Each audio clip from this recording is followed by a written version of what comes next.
Praise the Lord. இன்னொரு விஷயமா உங்களை இந்த வீக்லி டிவோஷன் மூலமாய் சந்திப்பதிலே நான் மிகுந்த மகிழ்ச்சி அடைகிறேன். தொடர்ந்து இந்த வீக்லி டிவோஷன் மூலமாய் நீங்கள் பார்த்து நீங்கள் ஆசீர்வதிக்கப்பட்டு கொண்டிருக்கிறீர்கள் என்று சொல்லி நான் விசுவாசிக்கிறேன். இன்றைக்குமாய் கூட நம்ம தேவ வார்த்தையை தியானிப்போம். ரோமர் எழுதினதான புத்தகம் 8வது அதிகாரம் 19வது வசனம். அதை நான் உங்களுக்காக ஆங்கிலத்தில் வாசிக்கிறேன். For the earnest expectation of the creature waiteth for the manifestation of the sons of God. இந்த வார்த்தை எப்படியா சொல்லுகிறது? இதை நம்ம தமிழ்ல மொழிபெயர்ப்போமே ஆனால் தேவனுடைய புத்திரர்கள் என்று சொல்லி இந்த வசனத்தில் எழுதப்பட்டிருக்கிறது. அப்ப தேவ புத்திரர்கள் என்று சொன்னால் யார் என்று நீங்கள் ஒரு கேள்விக்குரிய எழுப்புவீர்களே ஆனால், அப்ப தேவ புத்திரர்கள் யார் என்று சொல்லி இதே அதிகாரத்துல 8வது அதிகாரத்துல 14வது வசனத்துல நம்ம தியானிக்கிறோம். For as many as are led by the Spirit of God, they are the sons of God. அப்ப இந்த வசனத்தின் மூலமாய் நமக்கு என்ன புரிகிறது? தேவ ஆவியினால நடத்தப்படுகிறவர்களே தேவ புத்திரர்களாய் எண்ணப்படுவார்கள். அப்ப நாம இந்த கால வேளையில நம்மளிடத்துல கேட்டுக்கொள்ள வேண்டியதான ஒரு காரியம், அல்லது நாமளே ஒரு கேள்வி எழுப்புவோமே ஆனால் அது எந்த கேள்வியா இருக்கும் என்று சொன்னால், இந்த கால வேளையில நாம் தேவ புத்திரர்களாய் இருக்கிறோமா? நாம் அநேகரும் கூட நம்ம கிறிஸ்தவர்கள் என்று சொல்லி நம்மளை எண்ணிக்கொள்ளுகிறோம். ஆனாலும் தேவ ஆவி உடையவர்களாய் நாம் இருக்கிறோமா, அல்லது மாம்சத்தினால நடத்தப்படுகிறவர்களாய் இருக்கிறோமா என்று சொல்லி நாம் ஆராய்ந்து இந்த கால வேளையில நம்மளை அறிந்து கொள்வது மிகவும் அவசியமா இருக்கிறது. இந்த முழு 8வது அதிகாரத்தை நீங்கள் தியானிப்பீர்களே ஆனால் இதை குறித்து தான் பவுல் இந்த முழு அதிகாரத்துல பேசுகிறத நம்ம பார்க்கிறோம்.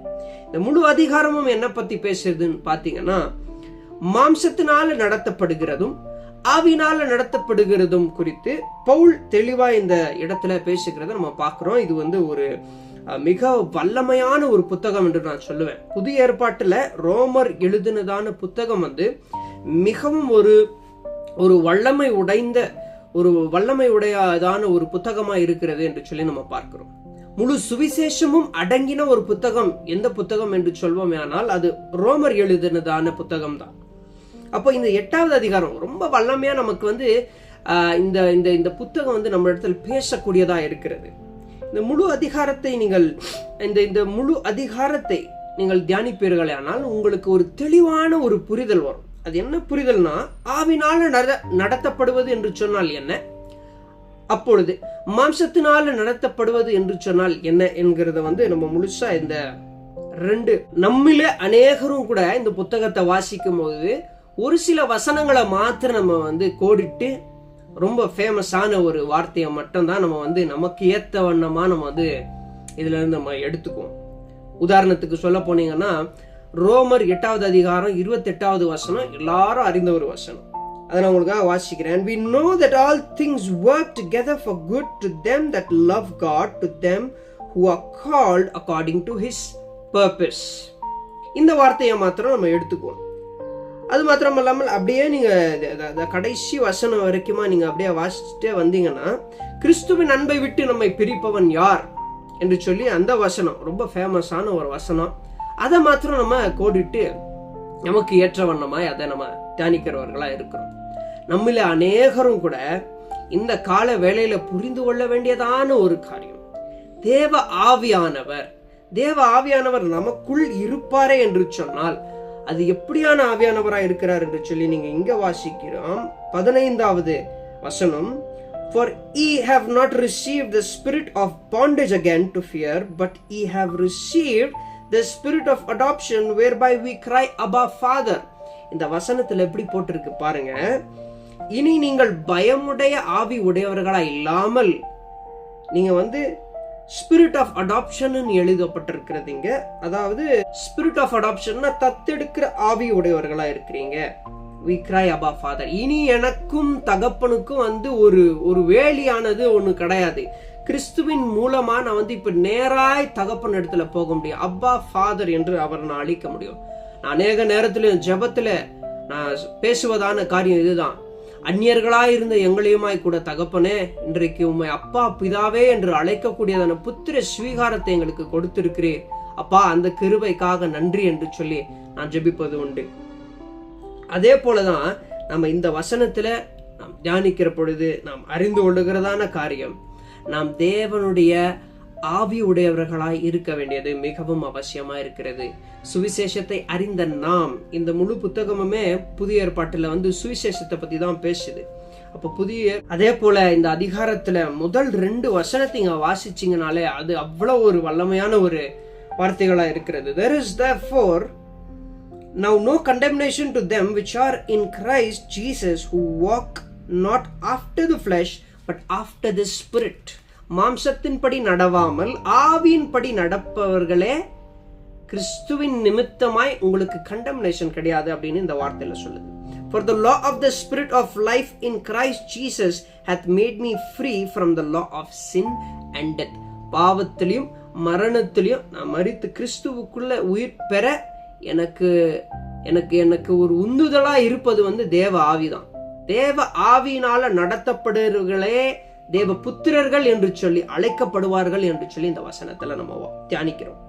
19வது வசனம் இன்னொரு விஷயமா நான் உங்களுக்காக வாசிக்கிறேன். For the earnest expectation of the creature waiteth for the manifestation of the sons of God. முழு இயற்கையே அல்லது முழு படைப்பே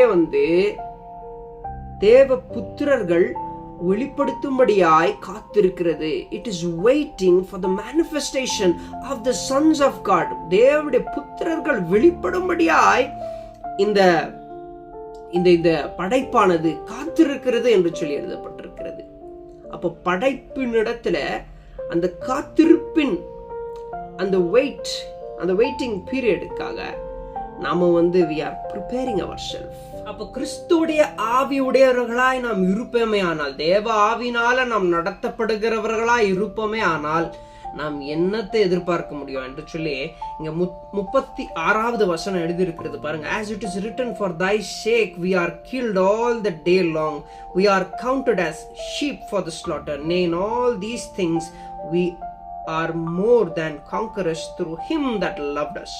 For I am persuaded that neither death nor life nor angels nor principalities nor powers nor things present nor things to come nor height nor depth nor any other creature shall be able to separate us from the love of God which is in Christ Jesus our Lord.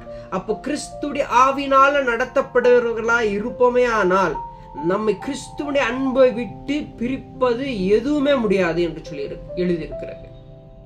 மரணத்தை குறித்து கூட நாம பயப்பட மாட்டோம். ஏன்னா அதுதான் இங்க போட்டிருக்கிறது, நமக்கு பயத்தின் ஆவியை அவர் கொடுக்கலையா, அவர் என்ன கொடுத்திருக்கிறாரா, தத்தெடுப்பு ஆவியை கொடுத்திருக்கிறார், நம்மள தத்தெடுத்து இருக்கிறாரு. அப்ப தத்தெடுப்பினுடைய அர்த்தம் என்ன? நாம் கிறிஸ்துவுக்குள்ள வருவதற்கு முன்பதாகவே நம்ம அந்நிய தேவர்களை வணங்கி கொண்டிருந்தவர்கள், நம்ம அந்நிய தேவர்களை வணங்கி கொண்டிருந்தவர்கள், நம்ம புறஜாதிகளாய் இருந்தோம், கிறிஸ்துவை அறியாதவர்களாய் வாழ்ந்து கொண்டிருந்தோம், வேற வேற விக்கிரகங்களை வணங்கி கொண்டு அவர்களை தான் நம்ம தேவனாய் வணங்கி கொண்டிருந்தோம். ஆனால் கிறிஸ்து நமக்குள்ள வந்தபடியினாலே இப்போ அவர் நம்மை தத்தெடுத்து கொண்டபடினால் நமக்கு தத்தெடுப்பின் ஆவி அவர் கொடுத்திருக்கிறார். நமக்கு அது மாத்திரம் அல்ல, எதை குறித்தும் பயப்படாதபடிக்கு நமக்கு அவர் பயத்தின் ஆவி கொடுக்கவில்லை என்று சொல்லி போட்டிருக்கிறார். அப்ப நம்ம எதற் குறித்தும் நம்ம கலக்கப்படாமல் பயப்படாமல் இருக்கணும்னா அப்ப தேவ ஆவினால நடத்தப்படுபவர்களா இருக்கணும். தேவ ஆவினால நடத்தப்படுகிறவர்களா இருப்போமே ஆனால் மரணத்தை குறித்து நாம பயப்பட வேண்டியதான அவசியம் இல்லை. பணத்தை குறித்து நாம் கலக்கப்பட வேண்டியதான அவசியம் நமக்கு இல்லை. ஏனென்று சொன்னால் தேவ ஆவியானவர் நமக்குள்ளா இருக்கிறார். தேவ ஆவியானவர் நமக்குள் இருந்து நம்மை நடத்துகிறவரா இருக்கிறார். நம்ம ஜெபிப்பதற்கும் கூட நம்ம இடத்துல வார்த்தை இல்லாத பொழுது தேவ ஆவியினால நடத்தப்படுகிறவர்களாய் நாம் இருப்போமே ஆனால் நம்ம ஜெபிப்பதற்கு கூட ஆவியானவர் உதவி செய்கிறார் என்று சொல்லி இந்த வசனத்துல நம்ம பார்க்கிறோம். Likewise the Spirit also helpeth our infirmities, for we know not what we should pray for as we ought, but the Spirit itself maketh intercession for us with groaning which cannot be uttered. நம்முடைய கலக்கத்தின் நிமித்தமாய் நம்ம நாவினால அறிக்கை கூட செய்ய முடியாத அளவுக்கு இருக்கக்கூடியதான வார்த்தைகளை கூட தேவ ஆவியானவர் நமக்காக அவர் பரிந்து பேசுகிறார் என்று சொல்லி இந்த வசனத்துல வாசிக்கிறோம். அப்போ இந்த கால வேளையில நான் உங்களிடத்துல ஒரு கேள்வி எழுப்ப விரும்புகிறேன். நீங்க மாம்சத்தினால நடத்தப்படுகிறீர்களா அல்லது தேவ ஆவியினால நடத்தப்படுகிறீர்களா? நம்ம தேவ ஆவினால இம்மட்டிலுமா நம்ம நடத்தப்படாமல் இருப்போமே, ஆனால் மாம்சத்தினால நாம் இந்நாள் வரையிலும் நம்ம தேவ ஆவியினால நடத்தப்படாதவர்களா இருப்போமே, ஆனால் இந்நாளிலிருந்து இந்த வார்த்தையானது உங்களிடத்துல கிரியை செய்யட்டும். தேவ ஆவியானவர் உங்களோடு கூட இடைப்படட்டும். அப்போ இந்த வார்த்தை உங்களிடத்துல கொண்டு வருவது இதுதான். இம்மட்டிலுமா நீ எப்படியாய் வாழ்ந்திருக்கிறியோ தேவையில்லை. இந்த வார்த்தையை கேட்டதுக்கு பின்பதாய் இனி நாம் மாம்சத்துல நடத்தப்படுகிறவர்களா இல்லாமல் நாம் தேவ ஆவியினால நடத்தப்படுகிறவர்களாய் நாம் இருக்க வேண்டும். நாம் ஜெபிக்கலாம். எங்கள் அன்பின் பரலோகத்தின் தகப்பனே, இந்த வார்த்தைக்காக நன்றி ராஜா. இந்த வார்த்தையை கேட்டிருக்கிறதா நம்முடைய பிள்ளைகளை உம்முடைய கரத்துல நான் ஒப்பு கொடுக்கிறேன். என் தேவனாகிய கர்த்தருடைய கரம் இவர்கள் மீது தங்கி இருக்கட்டும் தகப்பனே.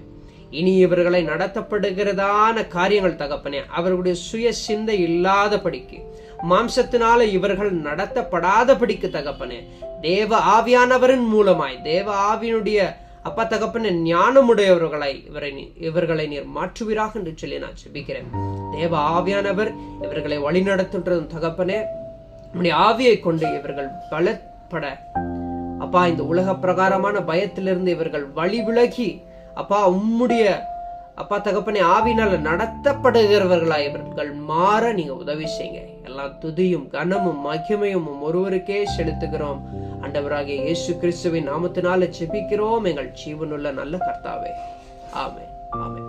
இந்த வார்த்தையும் உங்களுக்கு ஆசீர்வாதமா இருந்திருக்கும் என்று சொல்லி நான் விசுவாசிக்கிறேன். தொடர்ந்து இந்த வீக்லி டிவோஷன்ல கலந்து கொள்ளுங்க. தேவ வார்த்தையில ஒன்று சேர்ந்து நம்ம வளருவோம். God bless you. Thank you.